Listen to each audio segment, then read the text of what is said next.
No assassins? No assassins? No assassins? So many changes are coming, and it seems like they are taking a hard left from 7.5, and to be honest, most of it is a very good thing. Looks like we're going to be getting the essence of the old classic TFT experience with new advanced and innovative mechanics that are going to keep it really fresh, and saying goodbye to some of the mechanics that we will not be sad to see go. The TFT dev team just released an article about their learnings from set 7 and 7.5, and it is filled with Easter eggs of what is to come in set 8, which is coming out in less than a month now. So many big changes coming. Some are good, some are bad, some are good and bad. So let's go over all of the major things outlined in the article so we can summarize exactly what is to come in the next set. Number 1, I'm sure this is going to be a relieving change for most of you, but item anvils are coming. The name is a work in progress, as you can see, but item anvils are basically going to be a solution to the late game item distribution in terms of getting that core item you need for your build or the core component to finish off the last item that is required for your main carry. So to relate it back to set 7, it was basically the treasure dragon, or in set 5 when we had the radiant item armories. Basically it's a way to get the perfect item or perfect component to finish off that item for your main carries or tanks so that your comp can actually come online and work. It feels really bad when you have to switch your comp just because you only got items that don't work for it. So this is going to be a welcome change. I'm excited to see how they roll this out. Another massive change that is coming is they are getting rid of the drip economic reward traits. So Lagoon and Astral both gave you that little bit of gold at the beginning, and sometimes it could snowball into your late game, but they did find that it was way more safe to get those small rewards all the way along and forego the big cash out. However, it kind of did affect the general flow of the game. Overall, I do think this is going to be a good change because people really love the mercenary fortune trait, and that satisfying if you do hit that big cash out, and it does put you on your toes if you are playing a more safe game, and I think it's going to be good all around, so I'm excited to see this back, even though I loved my Lagoon trait. Number 3, not much to say here, but augments are here to stay, and they're committed to improving the balance and the selection of augments. So again, I think we can just continue to expect that this gets better and better, because as they test out what works and what doesn't, we're going to get the best augments possible eventually. Number 4, you know I'm excited about this one. No more 2-slot units, at least for now. They did say that they do think there's a place in the game for them for a very small trait, but they said they are not coming back anytime soon, and thank goodness for that. I like the 1-slot units. Number 5, less bugs and issues with the actual game and system itself. This is just a no-brainer. They're always trying to get better at this, but it was frustrating seeing my Kaisa be frozen for no reason and should have won the round, and instead, you know, just losing to a 1-star Twitch.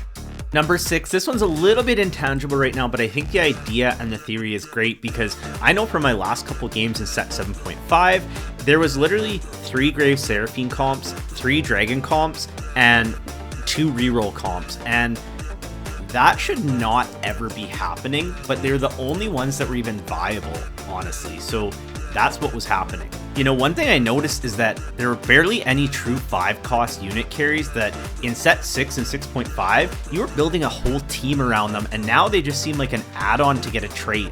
Like, since when is a 5-star Yasuo unit just used to get Warrior or, you know, another stack of Dragonmancer? We should be building teams around these 5-cost units. By opening up more carries and more playstyles, it's gonna help you not have to force things every game, and you actually have more options, which is overall a great change. Number 7, this is kind of an add-on to number 6, but they are getting rid of the mechanic where you can't add certain units to your team if you already have a trait active. The biggest example of this was Scale Scorn, where you could not have any dragons on your team, and then basically if you roll the dragon is just a dead slot, and that should never be happening. There should always be meaningful choices when you're rolling your shop, and this change is 1000% the right move for the health and the future of the game. Number 8, let's finally talk assassins.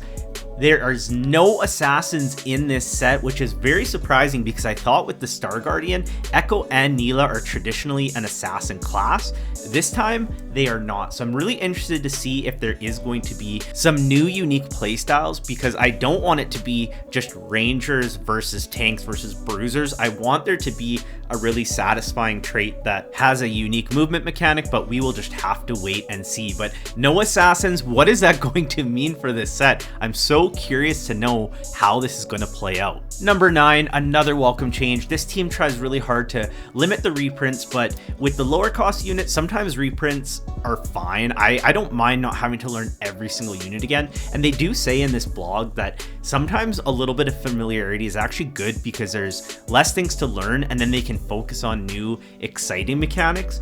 But for your 3, 4, 5 costs, they want to reimagine units in a exciting way or avoid the reprints whenever possible, which I do appreciate because then it does make every set feel a lot different. As a side note, they definitely are going to put more power into your 3, 4, and 5 cost units, as we saw with the reroll Karma, Kaisa, Dragonmancer builds. Sometimes the 1 and 2 cost units were the strongest choice, so they're also going to get rid of traits that really buff up units like that. However, with the hero augments coming in, maybe that won't be the case, so we'll just have to wait and see. And last up on our list, this is the one I left to 10th because I'm kind of unsure of where they're going with this.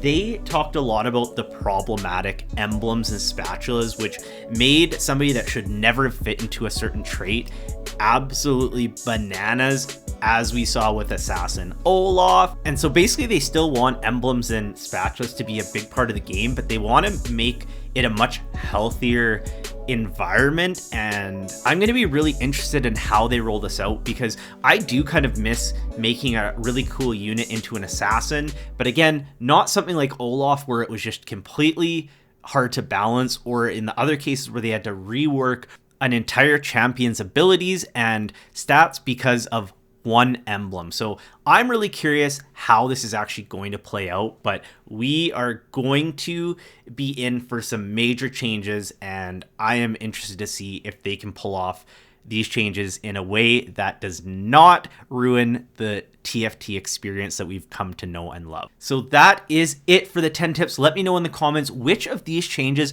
are you most excited for and which one do you absolutely despise? I can't wait to hear your thoughts, and more news seems to be coming every day, so keep checking back on this channel and I am going to give you all the TFT news.